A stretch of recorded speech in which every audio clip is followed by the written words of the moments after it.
ကြည့်ပေးပါအောင်ကဲဒီမှာခရမ်းညင်ဒီ1တာ2တာ3တာ4တာ5တာ6တာခရမ်းညင်ဒီ6တာကိုအပိချက်ချက်မယ်နော်ခရမ်းညင်6တာငပိချက်ချက်ပါမယ်ဟိုကျွန်တော်တို့တီးပြီးတော့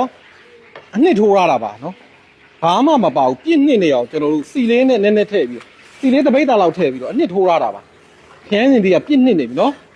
ခုခေတ်ခရမ်းညင်ဒီတွေကတော့နည်းနည်းရေကျဲကျဲပဲထွက်ပါတယ်ဒါကိုကျွန်တော်တို့က6အောင်လို့တော်တော်လေးထိုးရတာပါနော်ဒီမှာနှခမ်းဒီလောက်ကရင်ကျသွားတာပါနော်ဒီလောက်ကကျသွားအောင်ကျွန်တော်တို့ထိုးရတာကဲဒီဘက်မှာစီတက်ပြီဗျာနော်ကဲခရမ်းကြီးငပိချက်အတွက်ကိုမီးတင်တာချင်းမွမွေးလေးဖြစ်အောင်ချင်းလေးများများထည့်တယ်နော်ကျွန်တော်မေးရင်ဘာကြိုက်လဲဆိုကျွန်တော်ချင်းရမ်းကြိုက်နော်ကျေးဇူးမြူနော်ချင်းရဲ့ကျေးဇူးမြူရဲ့ယူသီမောနင်းငယ်ထည့်မယ်ကဲယူသီမောနည်းနည်းလေးပဲထည့်တာအယောင်မဲနော်ထည့်ပြီဟုတ်ကဲ့လာပစွန်ကြောက်ပါကဲပစွန်ကြောက်အများကြီးလို့တွေ့တဲ့အတိုင်းပဲပစွန်ကြောက်6ပိတ်တာ9ပိတ်တာလောက်ရှိပါတယ်ရေလေးဆက်မပြရေးနင်းငယ်ပါမပြရေးနင်းငယ်ထည့်ပါမယ်လားကဲရပြီငါပြရည်လေးနော်ငါပြရည်လေးထည့်ပြီးတကာလာကျွန်တော်တို့ကဲဒါလေးကိုခဏလေးငါပြရည်လေးနဲ့ရတာလေးပြင်းသွားအောင်လို့ကျွန်တော်တို့စီလေးပြန်သွားအောင်ခဏလေးတည့်ပါမယ်မအစွန်ကြောက်ကျွန်တော်တို့ပြီးသွားတဲ့အချိန်မှာငရုတ်သီးအချိန်15ငရုတ်သီးသိန်းအချိန်15ကြိတ်ထားပါတယ်နော်ကဲထည့်ပြီငရုတ်သီးသိန်းအချိန်15နဲ့ကဲဒါအနှစ်ပဲရှိပါသေးရဲ့နော်ခရမ်းညင်ဒီငပိချက်ပါ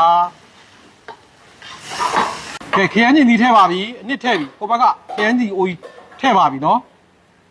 ရှင်းနေနဲ့တိုးမယ်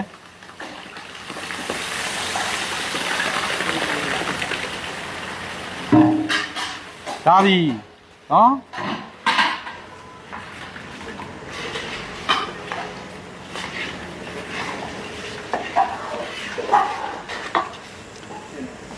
ရှင်းနေတိုးထဲပါဟာ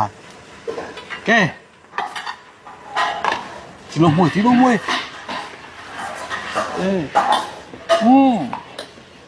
းကြီးလေးရတယ်လိုပါသေးတယ်ရှင်းလဲပလဲလေအောင်လို့အဲ့လိုပဲနော်မွေရပါတယ်ဘယ်ပဲညာပဲဘယ်ကြောညာကြောမွေရပါတယ်ပြီးတော့မယ်ကဲဒီမှာပစုံငပိအနှင်းငယ်ပဲထည့်ပါခရမ်းကျင်ဒီငပိချက်ဆိုရင်ပစုံငပိအလုံးမတန်ထည့်ကြတယ်ခရမ်းကျင်ဒီရဲ့အနက်ပျောက်အချင်ပျောက်ဘာမှစားမရတော့ခရမ်းကျင်ဒီထည့်ရင်ပစုံငပိပါးလေးထည့်ပါတချို့ကပစုံငပိများမှကောင်းတယ်ထင်နေကြတယ်နော်တကယ်တော့ပစုံငပိကလိုတာနဲ့ပို့သွားရင်သွားတာပါဒါရှိနေနေပြီနော်ဒါရှိတစ်ထုပ်နဲ့တစ်ဝက်ထည့်ပါတယ်နော်ဟုတ်ကဲ့ရုပ်သီးစိမ့်လေးနဲ့ချက်ထားတာကဲ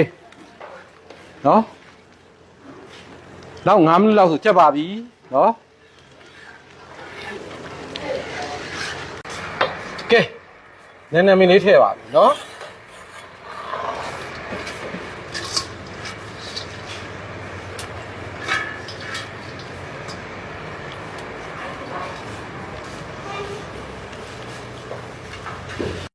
ခရမ်းညင်ဒီငပိချက်လေးအရသာရေးကြည့်မယ်နော်ဒီမှာပါ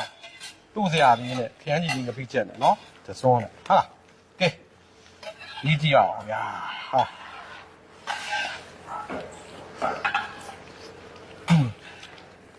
ရှားပါပြည့်သေးလေးနဲ့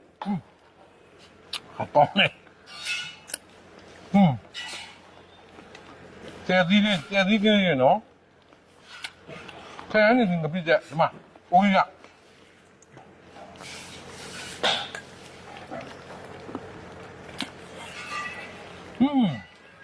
ရကောင်း သမင်းပူပင်းပူနော်ဟုတ်လားပူချစ်တောင်းဟုတ်လားဘယ်လိုစားလဲဆိုတာဒီမှာနော်ကဲ